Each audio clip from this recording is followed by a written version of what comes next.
আগের ভিডিওতে ছত্তিশগড়ের রায়গড়ে কীভাবে আসতে হবে আর সেখানকার একটা পাহাড় মন্দিরও আপনাদের সামনে তুলে ধরেছিলাম। আজকের ভিডিওতে আমি আপনাদের দর্শন করাবো বাবা সত্যনারায়ণ মন্দির। এই মন্দিরটি রায়গড় স্টেশন থেকে প্রায় 5 কিলোমিটার দূরে। তাই কীভাবে এলাম আমরা এই মন্দিরে, কি দেখলাম সবই দেখাবো আপনাদেরকে। তার জন্য পুরো ভিডিওটি শেষ অবধি দেখতে থাকুন।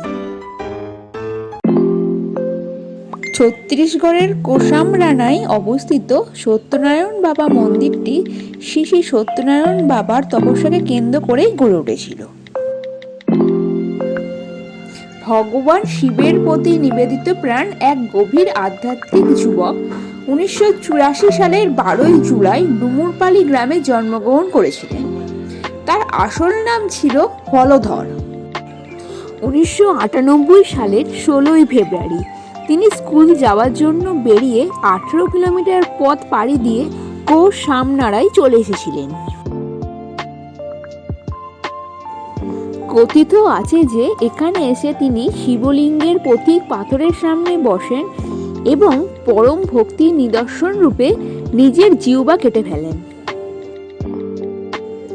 প্রখর গ্রীষ্ম, মুষলধারে বর্ষা এবং হাড় কাঁপানো শীতেও তিনি সবকিছুর মধ্যেই খোলা আকাশের নিচেই থাকেন। এছাড়া তিনি কোনো কঠিন খাবার গ্রহণ করেন না, শুধুমাত্র ফল, দুধ ও জল খেয়েই তিনি বেঁচে আছেন। এই হলেন সেই সত্যনারায়ণ বাবাজি।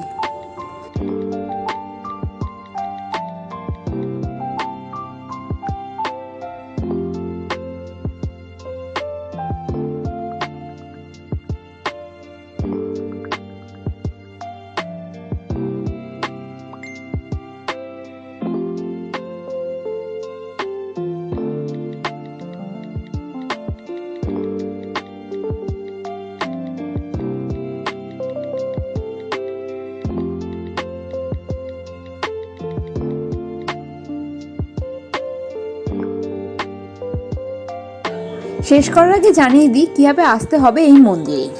ছত্তিশগড়ের রায়গড় স্টেশনে নেবে ওখান থেকে কোনো গাড়ি কিংবা টোটো, অটো ভাড়া করে আসতে হবে এই মন্দিরে।